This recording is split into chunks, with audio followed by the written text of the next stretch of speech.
oirammi leiriba sleepy.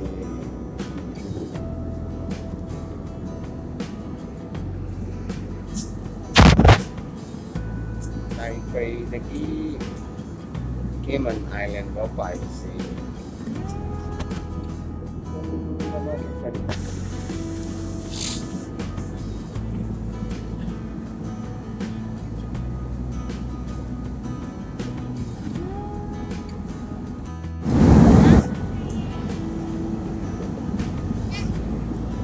sa Nanao khi Nanao na military training rồi mapham sa sarili ay amada. Sige, airplane dito airline EVA Airlines. Kung naman ko i-flight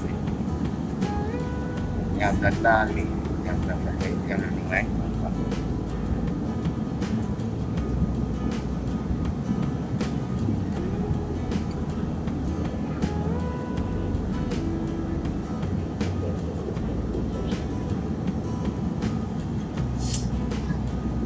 About the bike, Taiwan, the island, the bike, and then the bike. Upon the Yari, the Antaxi, COVID-19 ladies in top right.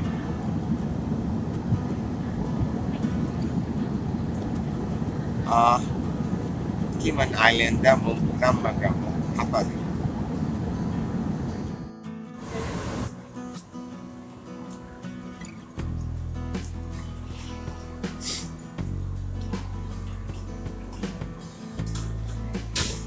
Hojikse ako'y numit marini manganigi punna sintalepa ako'y suti oiba ito. Ito na mayam si oiba yam lakay sige ako'y Nanao na training tolga island sida marine corps ki ako'y su Nanao na wala.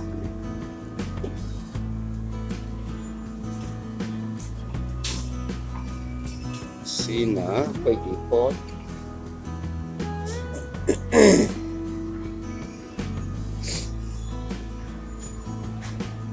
amina toilet longda.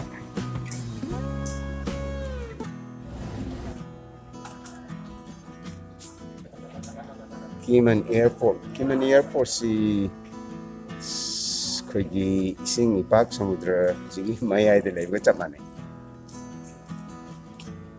sang na origi samudra.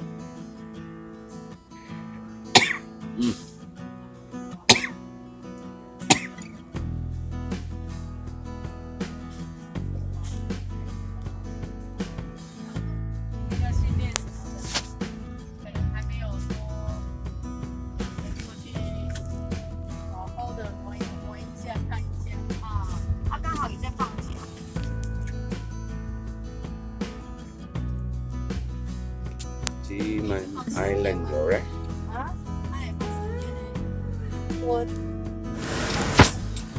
Just checking if the car has any problem.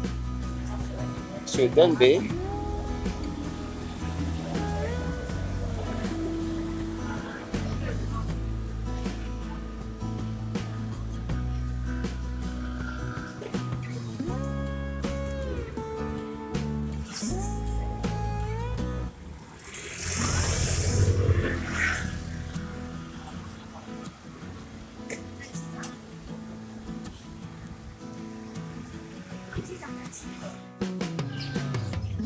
Good morning from Kinmen, Taiwan.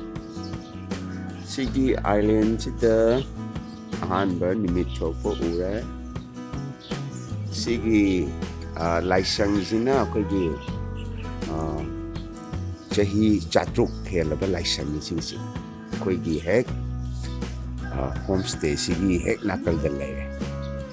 Yung mamiga ako'y ni samudra kumbanda walking chatsena taunari. Sorry.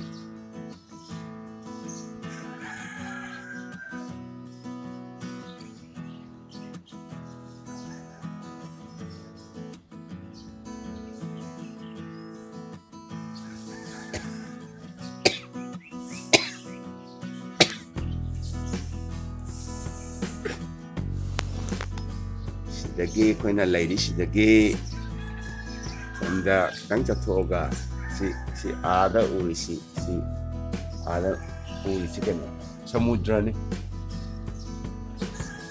ninit ani uhum chatlaga dum laire car na samudra ujik mamiga koini chatken tawri. Daddy, Hello, good morning. this is Taiwan the dagi mayam kurumjari. this is the car we rent yesterday. So Good morning. ujik akoy mamiga bani samudra kumbalom da chasena walking chasen tawri. I can hear the birds twittering, and it's sunny, a little cloudy. ꯑꯩꯈꯣꯏꯒꯤ ꯇꯥꯏꯋꯥꯟꯗ ꯈ꯭ꯋꯥꯏꯗꯒꯤ ꯃꯃꯤꯡ ꯂꯩꯕ ꯌꯥꯝꯅ ꯑꯩꯈꯣꯏꯒꯤ ꯁꯦꯛꯃꯥꯏ ꯑꯟꯗ꯭ꯔꯣꯒꯤ U ꯑꯗꯨꯃꯥꯏꯅ ꯌꯥꯝ ꯀꯌꯥ ꯀꯟꯕ ꯁꯨꯡꯐꯝꯅꯦ ꯁꯤꯒꯤꯁꯦ ꯐꯦꯛꯇ꯭ꯔꯤ.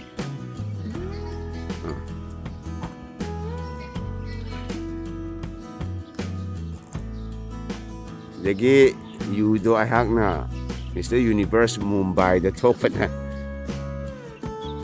ꯕꯥꯎꯇꯜ ꯑꯃ ꯄꯨꯔꯛꯑꯦ ꯑꯗꯣ ꯑꯩꯈꯣꯏꯒꯤ ꯏꯌꯥꯝꯕꯈꯣꯏ ꯃꯣꯏꯅ ꯊꯛꯄꯗ ꯁꯦꯛꯃꯥꯏꯒꯤꯗꯣ ꯆꯞ ꯃꯥꯟꯅꯩ ꯍꯥꯏ ꯑꯗꯣ ꯌꯥꯝ ꯀꯟꯕ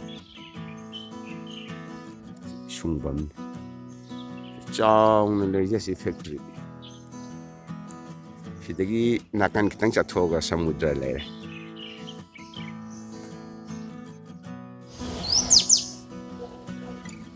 金门的早上，金门的清晨，鸡鸣鸟叫，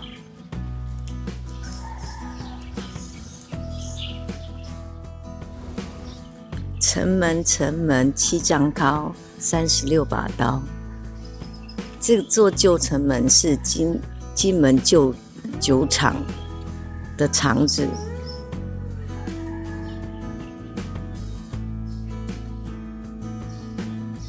真的很特别，上面有风师爷。现在这个穿堂变成小鸟游戏的场所，在穿堂的前后穿梭游戏。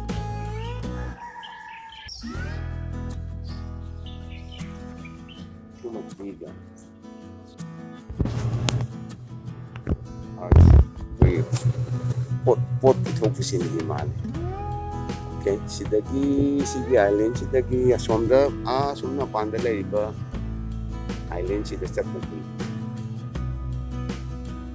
ꯉꯥꯡꯕꯝ ꯍꯥꯏꯇꯥꯔꯦ ꯁ꯭ꯋꯥꯏꯗ.